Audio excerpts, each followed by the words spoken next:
orang Betawi buat maulid, orang Martapura buat maulid, ya nggak jauh-jauh beda lah, ya. Tapi dengan maulid itu keberkahan nyebar. Orang usaha ternak hidup, orang mat'am, ya, tempat buat makanan hidup, jual rempah hidup, Gojek hidup kan nganterin, ya. Semuanya hidup. Apalagi bapak-bapak ini tambah hidup karena makan mulu. Hidup. Jadi kalau di negeri-negeri maulid kayak Palembang kan, saya boleh sebut lah tuh negeri maulid, Pak. Kalau udah nggak ada maulid, berarti ekonomi umat hancur. Ya, ngeceknya gitu aja tuh. Karena nggak muter duitnya. Kalau ada maulid, orang jualan banyak ada, Pak. Ya. Ada aja ya. Kalau kita nggak perlu ya, kita yang penting syiarnya yang penting. Ya, syiarnya yang paling penting. Maka anak-anak ya kita kasih kesempatan yang muda-muda. Jadi yang muda-muda gak usah bentur-benturkan dengan orang yang ngomong maulid bid'ah, masa Rasulullah nggak ada maulid. Ya wajar, Rasulullah itu lagi ada di depan mereka untuk apa maulid. Tapi Rasulullah kan memaulidkan dirinya dengan puasa. Substansinya sama. Rasulullah bermaulid untuk dirinya dengan puasa. Karena beliau sibuk ngurusin umat. Beliau tiap hari sedekah. Ya. Abu Bakar itu kalau ingat Nabi pingsan, Pak. Gimana? Antum ingat Nabi? Meleleh pun tidak. Bergetar pun jarang. Gimana mau cinta sama Rasul? Maka kisah Rasul wajib diceritakan ulang. Supaya kerinduan itu muncul. Abu Bakar tuh gak berani natap Rasulullah. Gak berani dia natap Rasulullah. Yang berani natap Rasulullah kan namanya Ummu Ma'bad ya. Ummu Ma'bad itu lagi musim hijrah, Nabi terakhir hijrah. Ingat saya namanya Ummu Ma'bad.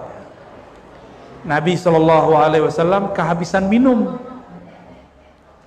Maka Nabi bilang ke Abu Bakar tuh minta izin ke mak-mak itu tuh. Dia punya ternak, ada satu yang kurus, udah gak ada susunya. Minta izin buat kita tuh ambil susunya. Kata si Ummu Ma'bad.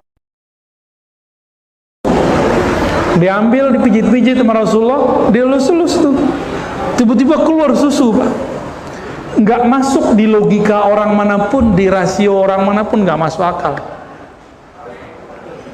Kok bisa keluar, Pak? Itu dari mana keluarnya? Dari jari Nabi apa dari susu kambing? Zohirnya kelihatan dari susu kambing itu, tapi sebenarnya keluarnya dari jari beliau. Sallallahu alaihi wasallam. Karena Nabi itu 4 jarinya itu jalur-jalur surga semua. Kan tangan Nabi ini chip masuk surga. Biar gampang paham, kalau kantor-kantor tertentu nggak bisa kita masuk kecuali kita finger. Itu tangan Nabi adalah fingerprint untuk masuk surga. Makanya beliau mengatakan, di tanganku mafatihul jannah, di tanganku semua kunci-kunci surga. Saya nggak paham sampai zaman fingerprint. Jadi pintu surga itu ada 8. Kalau Nabi nggak beginiin tangannya nggak kebuka. Maka disebutlah beliau Al-Fatih. Disitulah sejarahnya kenapa ada salawat Al-Fatih. Apa kata beliau? Hatta Nabi Ibrahim butuh syafaatku. Nabi Ibrahim nggak dapat masuk surga kalau Nabi nggak bukain. Nabi Nuh nggak dibukain, Nabi Adam nggak dibukain. Kalau Nabi nggak bukain. Makanya tangan beliau ini betul-betul dicium oleh para sahabat, diperebutkan oleh para sahabat. Sallallahu alaihi wasallam.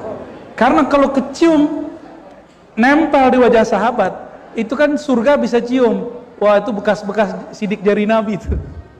Tinggal masuk aja dia tuh.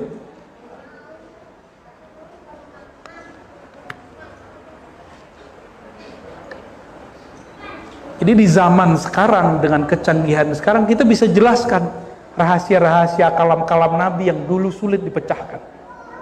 Dulu sulit dipecahkan, kok bisa ya? Nabi ngomong, padahal terakhir muncul, umurnya gak sepanjang Nabi Adam secara fisik. Ternyata rahasianya itu. Nah, itu si Ummu Ba'bad heran, kok bisa keluar susu? Maka Ummu Ba'bad ini penasaran, kalau anak sekarang bilangnya kepo. Tuh kepo. Dilihatin siapa sih yang? Ternyata wajah Rasulullah SAW. Dia nggak tahu tuh loh wajah Rasul. Itulah satu-satunya perempuan selain istri Nabi yang berani menatap wajah Rasulullah SAW. Selebihnya nggak berani. Abu Bakar aja nggak berani. Nggak berani. Pernah ngelihat ada anak-anak muda nonton artis konser pingsan. Pernah lihat nggak? Ya, pingsan. Abu Bakar itu kalau ingat Nabi aja pingsan. Ingat wajah Nabi loh ya. Maka Abu Bakar itu cuma berani menceritakan serban Nabi, rambut Nabi. Kalau beliau cerita tentang wajah Nabi, nggak sanggup. Nggak sanggup, Pak. Mubabat kemudian cerita. Yang berani cerita satu lagi cucunya Hasan Hussein. Itu berani cerita. Karena Sayyidina Al-Hasan, Sayyidina Al-Hussein lagi sholat Nabi dia naik-naik ya. Nabi lagi khutbah jadi naik ke mimbar. Jadi bapak-bapak ini nggak boleh galak sama anak-anak ya. Mau anak berisik mau apa itu dididik, diatur aja, jangan dihardik. Yang menghardik anak-anak di masjid sudah melanggar sunnah Rasulullah SAW. Itu baru menghardik gimana orang ngebom, Pak. Di mananya ikut Rasul tuh ya. Menghardik anak kecil aja dia nggak dapat syafaat Rasulullah SAW. Hati lah, hati Pak. Jadi kalau ada anak kecil main di masjid, wah, syukuri. Kita berharap semoga nanti cinta kita ke masjid turun ke mereka. Syabun qalbuhu ma'allakun fil masajid. Pemuda-pemuda yang kolbunya terkait di masjid. Senang kalau dia ke masjid. Ini ruang ini boleh anak-anak muda tidur nggak sini nih? Dulu saya waktu masih kecil saya tidur di masjid Pak, di surau. Zaman-zaman saya masih dapat tuh masa itu. Kita hidupkan dulu. Nggak pulang ke rumah saya dulu. Baru belakangan bapak ibu saya pulang, walaupun jam 3 saya pulang. Tapi itu setahun lebih. Kita tidur di masjid. Dulu masjidnya nggak begini, Pak, kayu. Jadi orang rematik. Kalau ini nggak masuk angin, jadi masuk angin. Bisa. Rasulullah SAW tidak perlu buat maulid, ya. Yang perlu buat maulid kita. Bisa kepencet Pak, ya. Sahabat Nabi perlu buat maulid? Enggak juga, ya. Oh, udah habis. Ini alamat nyuruh berhenti. Dikit lagi ya Mik ya. Kenapa Sultan Al-Muzaffar membuat tradisi maulid? Jadi yang buat tradisi maulid bukan orang Syiah. Yang kita pertahankan ini adalah amalnya Sultan Al-Adil yang bernama Al-Muzaffar. Siapa yang mengatakannya? Ulama ahli sejarah. Kemudian direkap dengan baik oleh Al-Imam Al-Hafiz Al-Mu'arrikh Al-Muhaddis As-Suyuti. Dan ini ditulis kemudian dalam satu kitab kumpulan risalah-risalah judulnya Al-Hawi. Al-Hawi. Ada di situ sudah. Sultan Al-Muzaffar seorang Ahlus Sunnah, pengikut Syekh Abdul Qadir Jilani, berakidah Asy'ariyah, bermazhab dua, Hanafiyah dan Syafi'iyah. Jadi yang kita buat sekarang ini tradisi yang hidup di zaman Syekh Abdul Qadir Jilani, maka kita hidupkan sekarang.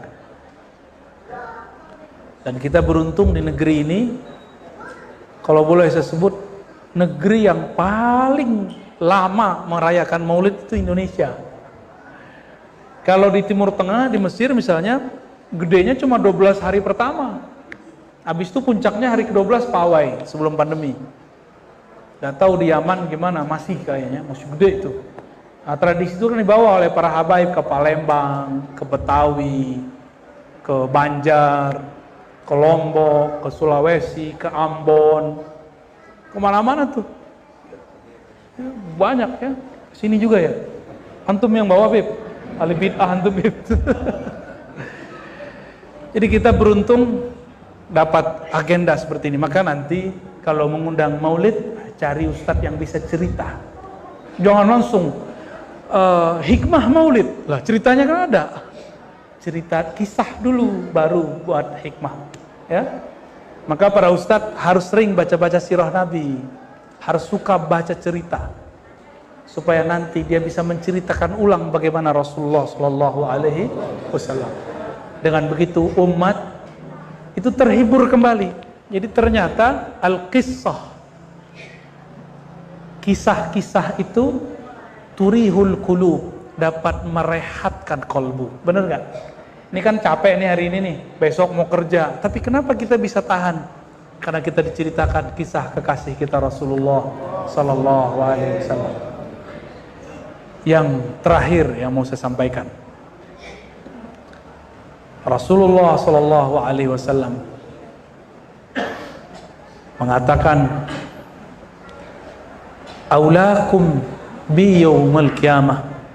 Orang yang paling utama, yang paling aku pentingkan yaumil qiyamah, hari kiamat, aktsarukum salatan alayya, yang paling banyak membangun komunikasi denganku. Saya menyebutnya membangun komunikasi.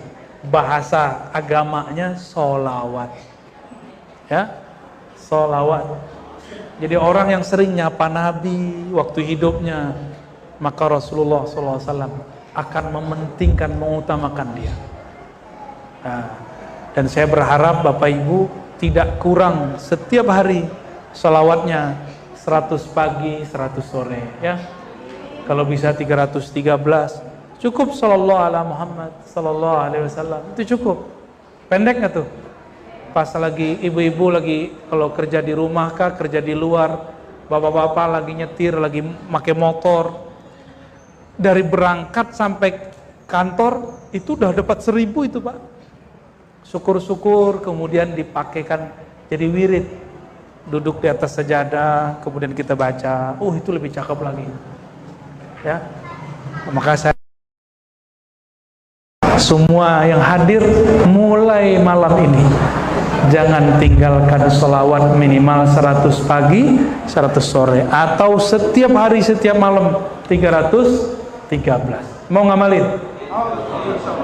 Maka ajaztukum, saya ijazahkan semua yang hadir untuk bersolawat sallallahu ala Muhammad sallallahu alaihi wasallam 313 atau 100 pagi 100 sore. Semoga nama kita ada di kolbu Rasulullah Sallallahu Alaihi Wasallam, sehingga nanti kita berhak dapat syafaatnya. Amin ya Rabbal Alamin. Kira-kira demikian Bapak Ibu, udah 10:30 ya. Mohon maaf jika terlambat. Terima kasih panitia yang sudah menyebut. Semoga diberkahi Allah. Kita terakhir doakan untuk guru kita yang sedang sakit. Siapa namanya? Kiai Mustafa. Kiai Mustafa Fadli. Semoga beliau diberikan ketabahan, diberikan kebaikan. Ala hazinnya wa likulli niyatin salihah wa li hadratillahi tabaraka wa ta'ala wa li hadrati sayyidina Rasulillah sallallahu alaihi wasallam wa li sayyidina al-bahdi khalifatil wa sayyidina bali abid mulkan sayyidi Syekh Abdul Qadir Jilani kutub Rabbani sayyidi Habil Hasan Syazili wa sayyidi Muhammad Bahudi Shah Naqshbandi sayyidi Ahmad Tijani sayyidi Muhammad bin Al-Karim As-Samani Sidi Ahmad bin Idrisi, Sadatina Al-Ba'alawiyah, Sadatina Al-Syafi'iyah, Sadatina Al-Malikiyah, Sadatina Al-Hanafiyah, Sadatina Al-Hanbaliyah, wa jami'i Sadatina Al-Sufiyah, wal-awliya al-salihin, wal-ulama al-amilin. Al-Fatihah.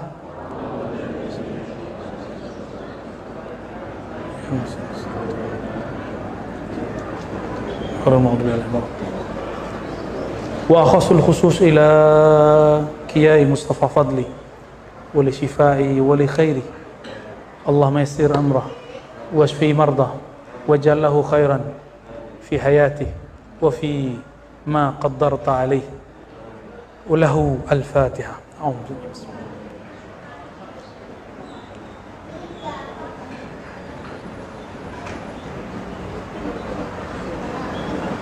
ولجميع الأمة الإسلامية untuk semua orang beriman terutama jamaah yang hadir. Mari kita saling berkirim Al-Fatihah, mahar rohani tanda cinta dan kasih. Lana jami'an Al-Fatihah. A'udzubillahi minasyaitonir rajim. Bismillahirrahmanirrahim. Ya Nabi ya Nabi sallallahu alaihi wasallam.